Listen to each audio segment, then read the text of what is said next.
wet Saturday, everybody? Yes, question.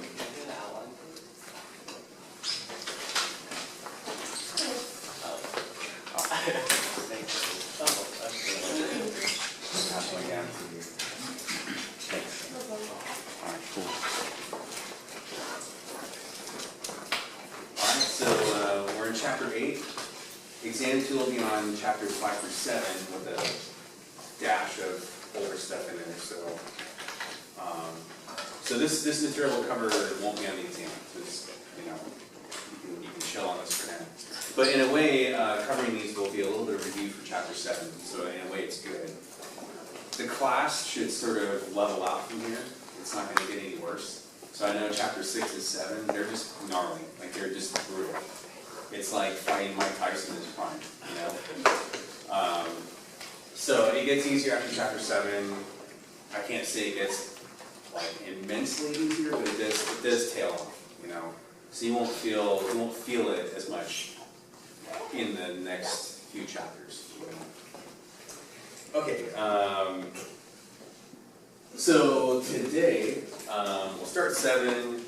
We'll get through we'll get through factors affecting orbital energies.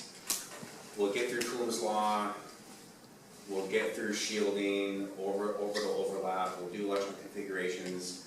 And probably next Friday we'll do this stuff. So if we get done with this a little early, we can maybe review a little bit for the exam. So that's what I'm hoping. Or we can talk about the lab as well. All right, so going to pass that back to. Okay, so for single electron atoms, and this is important because we were talking about the Schrodinger equation last time. So why is the Schrodinger equation important? All right, the Schrodinger equation, you're like, which one was that? There's a lot of equations. Okay, this is the Schrodinger equation.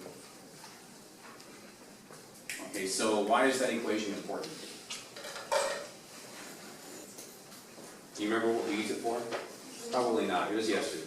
But so the Schrodinger equation solves for a set of wave functions that describe the wave nature of the electron. Okay, and you get this something called an operator that operates on that wave function, and you get a multiple of that same wave function. But you can only get a multiple of that same wave function if you input the quantum numbers as parameters. If you don't use the quantum numbers, you cannot arrive at solutions to the Schrodinger equation. So that's the big picture. Why do we want to arrive at a solution for the Schrodinger equation? It's because when we arrive at a solution to this equation, we solve for that multiple, and that multiple E is the energy of the electron. For all the atoms, we cannot arrive at an exact solution to this equation. The only atom that we can arrive at an exact solution is for hydrogen. Hydrogen is a one-electron system.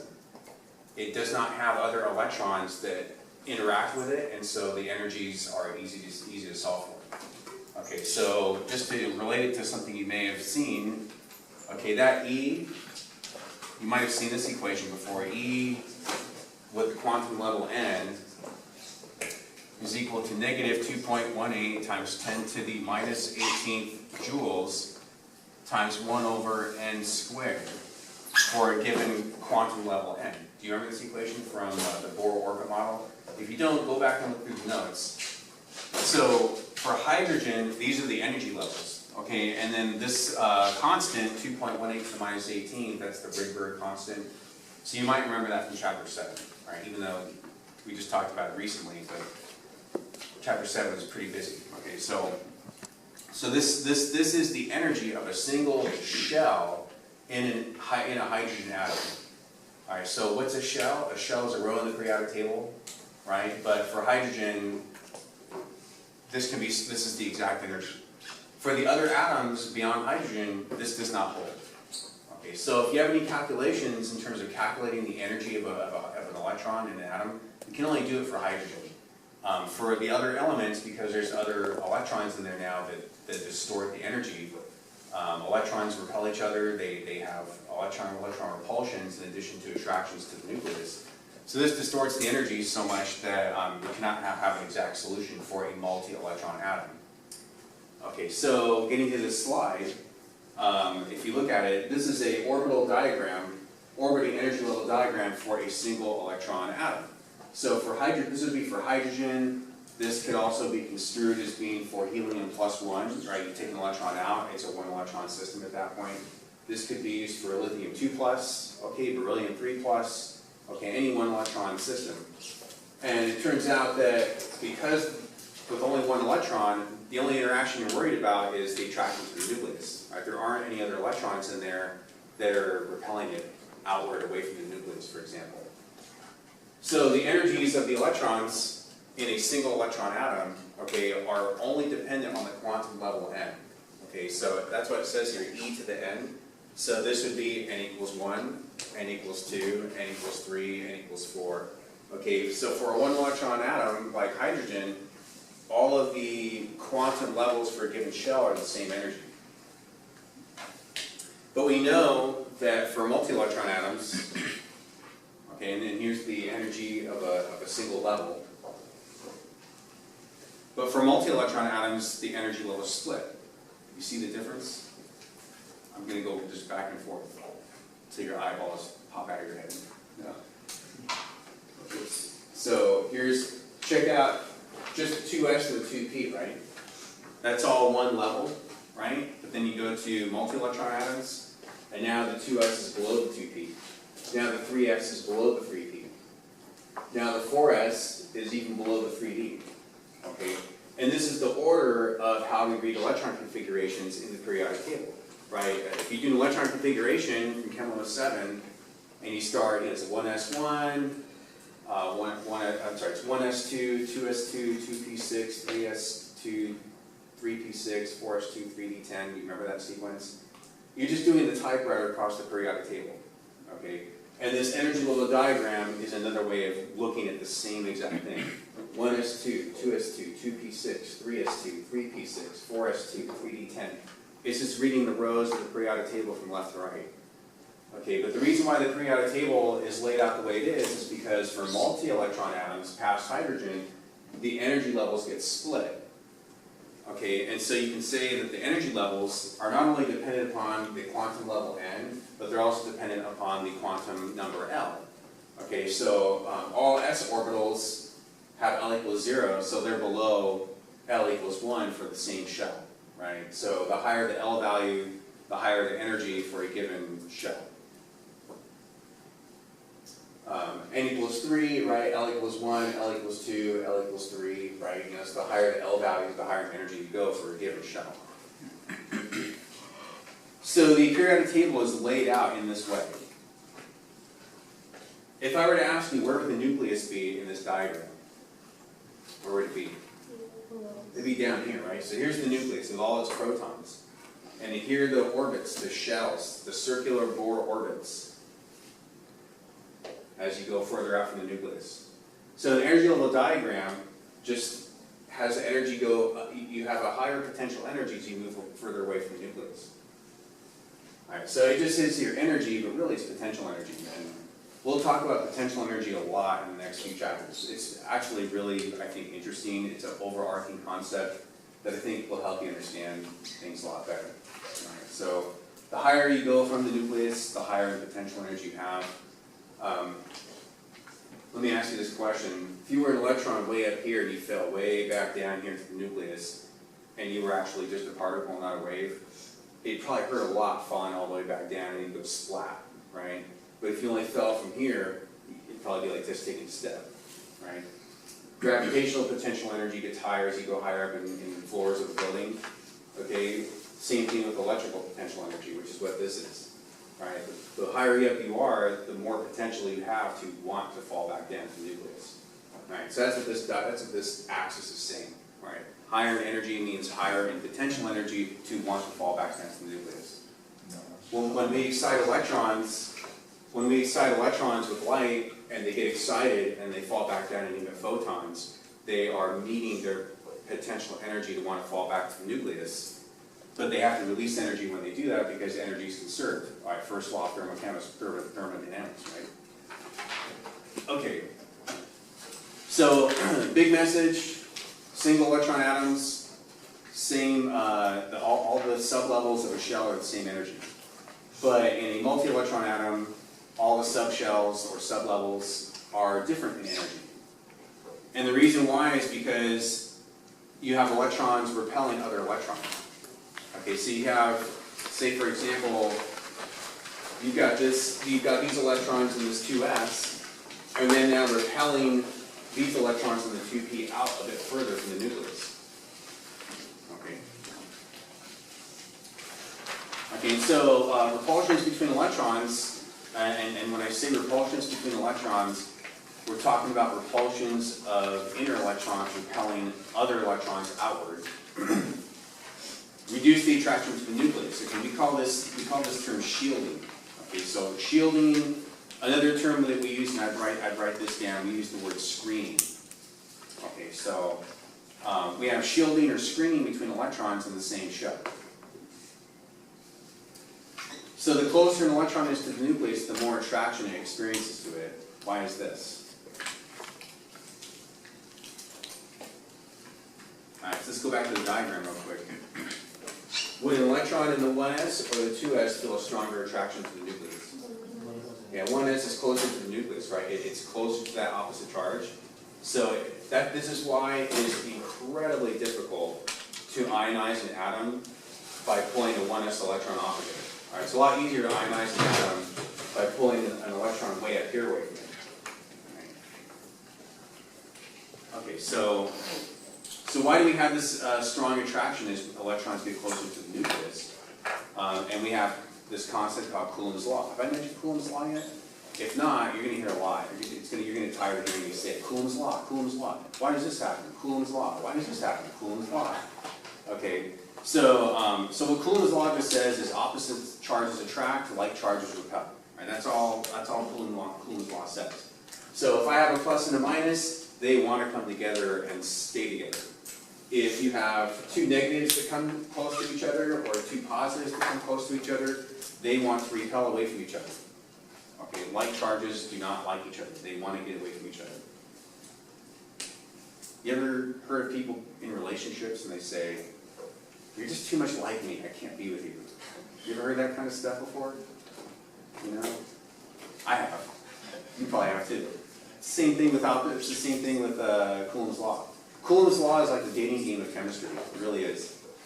Alright, so as opposite charges attract, they get closer to each other and the attraction increases. As like charges get closer to each other, their repulsion increases.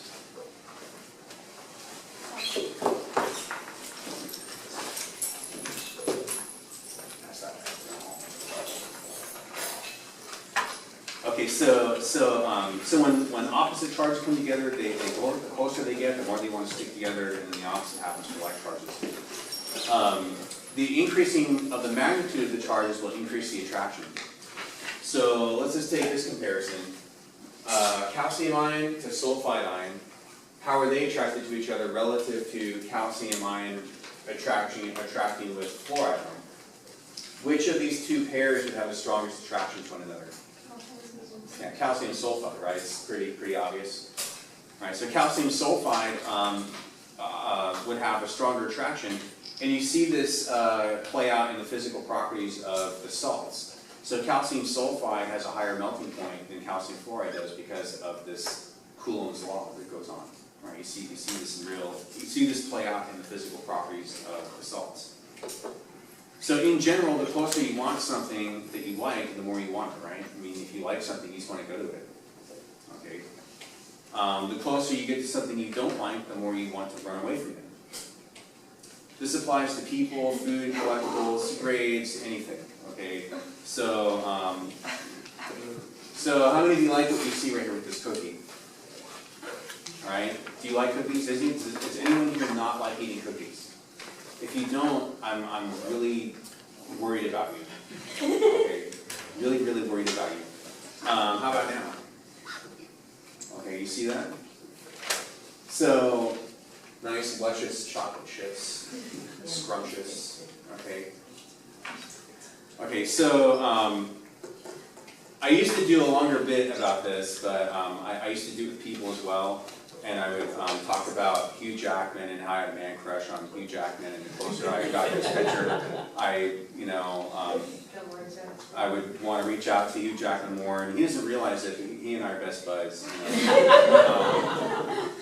Besides, he plays my favorite comic book character, Wolverine, so that, I mean, it's like, dude, you sing, you surf, you've got the square jaw that I wish I always had, but I'll never have.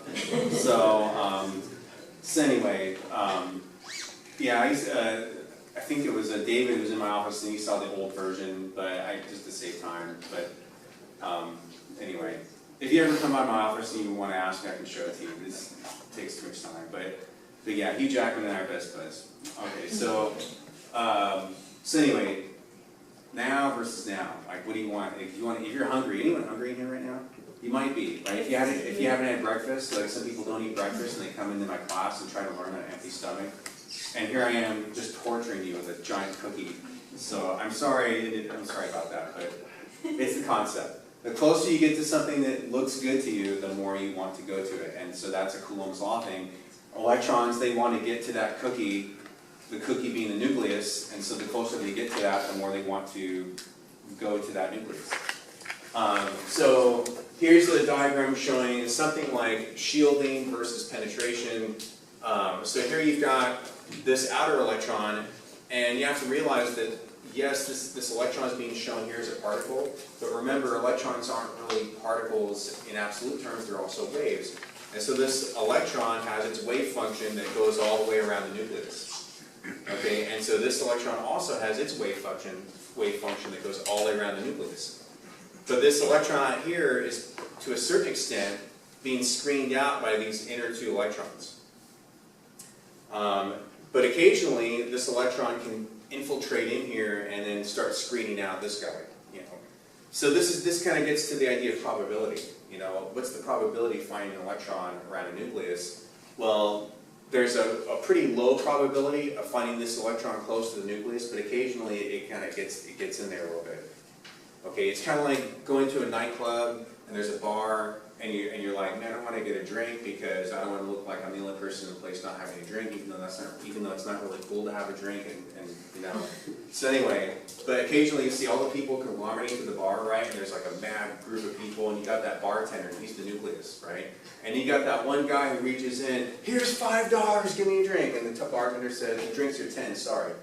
So. And then he gets screened back out again by the other people who actually have their credit card and are actually ready to pay. Okay, so it's kind of like that with electrons. They're all trying to get to that bar, if you will, and the bar is the nucleus by analogy. So the idea of screening is you got these outer electrons. They do infiltrate a little bit towards the nucleus with their wave functions, but by and large, on average, the probability of them getting in is low, because there's other electrons that are occupying lower energy wave functions, i.e. lower energy orbitals, that are screening out those outer electrons. So this outer electron here being screened out is experiencing about a +1 charge in the nucleus. And then the inner core electrons are experiencing more like a 3+ or a 2+, okay, depending on how screened it is. So shielding can be explained by the quantum model. As I was saying here, wave functions overlap. The better that an outer electron is at penetrating through the electron clouds of inner atoms, the more attraction it will have to the nucleus.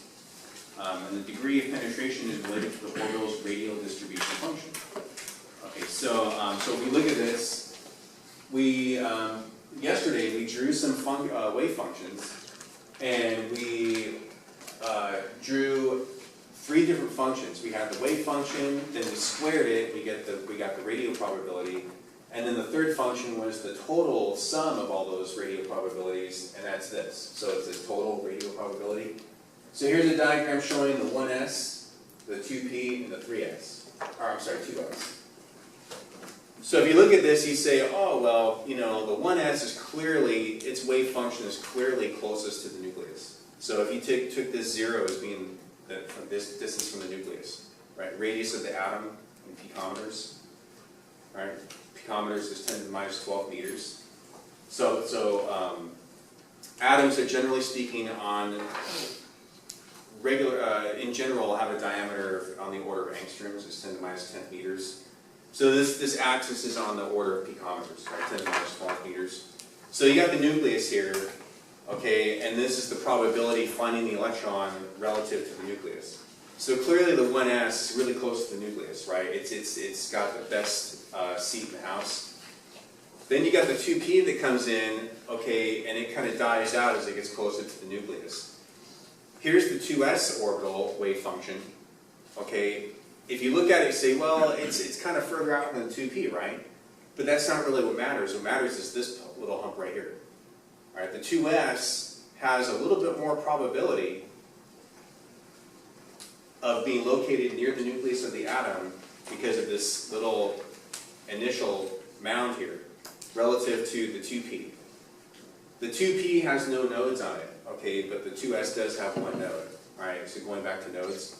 So here's a node right here, and so that little extra dip, you know, closer to the nucleus, this extra little probability means that on average, an electron that occupies the 2s wave function, on average, is a little bit closer to the nucleus than the 2p. All right, not a lot, but enough. And this is why the periodic table says 1s2, 2s2, 2p6, right? 2p comes after 2s. All right, it's because of this overlapping of wave functions, but that the 2s is a little bit better at penetrating towards the nucleus. So it's kind of like, you know, here you have the 2s, you know, it's competing with the 1s as well. But the 1s is just winning out. It's closest to the nucleus by quite a bit on average. Okay. So this means that the 2p electrons are repulsed by electrons in the 2s and the 1s. Okay, to a certain extent. All right, so the 2p is said to be shielded more than the 2s. All right, and then overall higher n levels and L values are shielded more, right, from the nucleus. So it's really, you know, to wrap your mind around this really weird concept. Don't think of electrons as particles, think of them as waves. All right, I've got maybe more of my mass out here, but I've got a wave that can reach in and at least touch the bar stool. And I've got a little bit of probability of my body inhabiting a distance closest to the bar, even if it's one finger, right? A little bit of my body's in there, right? So it's kind of hard to imagine yourself as a wave, but, you know, I'm asking you to try and imagine yourself as a wave, right? It's like back in the 80s when breakdancing became a thing. Right? Do the wave. Do they still do breakdancing? I don't know. But anyway, it'd be kind of a thing. I was a kid, we hold hands and kind of do the wave together. It was kind of cool for like 5 minutes. Anyway. Here's just a diagram showing a bunch of people reaching in. Here's the nucleus by analogy. If you think about these people on the outside, do they really look all that enthusiastic about reaching in towards the nucleus? Not really, right? They basically saying, we're just paid to take this picture, we don't really care. Okay, by analogy, these are like electrons that are way up in the higher energy orbitals. Right? These are people that would be occupying a 50F orbital, right? Really easy to say, hey man, why don't you just pretend like you're not in this picture and walk off and go grab lunch? Okay, no problem. I don't really care about this picture because I'm not close to this nucleus.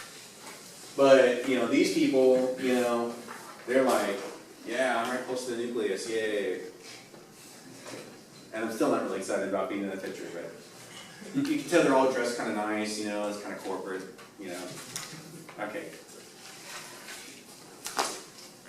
So there are subtle effects on orbital energies. So shielding and overlap of the orbital wave functions cause energy separations between the sublevels to be smaller beyond the 4s. So you might remember in the hydrogen energy levels, you remember the quantum staircase where it was sort of, you know, a little drop, and then a bigger drop, and then a bigger drop, and then an even bigger drop. So the energy levels are really close together.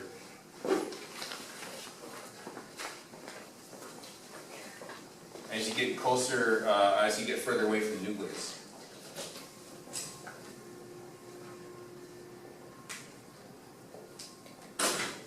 So you might remember at the top of this energy level diagram, you might remember the lines start to become continuous. They kind of mesh together. All right, in chapter 7, there's a picture of an energy level diagram. You know, and the electrons fall back down to the nucleus or towards the nucleus.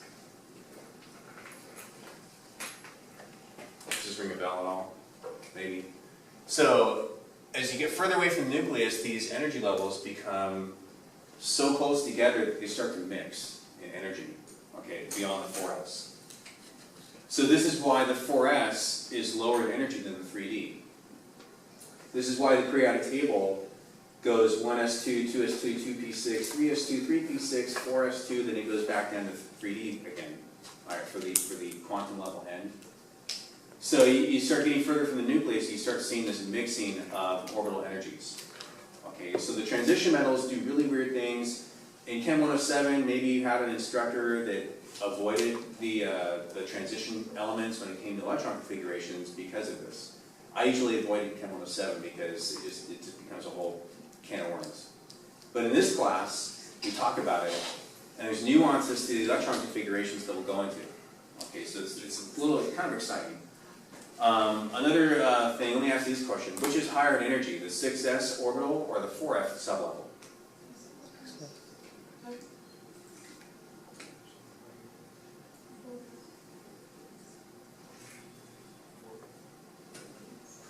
So which is higher in energy, the 6s or the 4f? You would think 6s would be higher, right? Because it's the higher n level, but it's actually 4f that's higher in energy. So if you look at the periodic table, it goes, 4s2, 3d10, 4p6, 5s2, 4d10, 5p6, 6s2, and then the 4f sublevel gets put into that slot there. So it goes 6s2, then down to 4f. And again, that's because the 4f sublevel energies and the 6s sublevel are really close in energy and they mix. So they've come up with this model, this quantum model, due to, by and large, spectroscopy experiments of the elements. And what they've observed are spectral lines that would fit that model. Right? So that's where they come up with this stuff. Okay, so check this out. So there's a website I'd like to just point you to if you haven't been there already. It's worth a look. So I just go to ptable.com. Check this out. So you got Wikipedia, properties. Here's where you want to go. You want to go to orbitals, the orbital tab. And I just love this page. Okay. Let me just try and zoom out a bit. So if you go to the orbitals tab in ptable.com, I can go to any orbital and just move my mouse over it, and it gives me the orbital diagram for that particular element. Okay, so right now I'm on sodium. So it goes 1s2, 2s2, 2p6, 3s1. That's the electron configuration for sodium, right? And there it is, kind of written out, like what you maybe be seeing. And it also gives me the nodal picture of the highest energy orbital that's occupied by the electrons in sodium. So the highest energy orbital that's occupied in sodium is this 3s orbital. Okay, how many nodes are in a 3s orbital? It's n minus L minus 1. So n is 3, minus L, which is 0, minus 1 gives you two nodes, right? So going from orange to blue is a node, and then going from blue back to orange again is a second node. All right, that's the plus minus values in the original wave function being displayed there. Right, cosine and sine functions, positive, negative, positive, and then it stops at positive because it's only a 3s orbital. And so you can see this, this nodal character in the picture. Really cool, huh? And then it also gives you, let's see, the L value is of course 0 for a 3s. It's n equals 3. The M they're not really specifying, and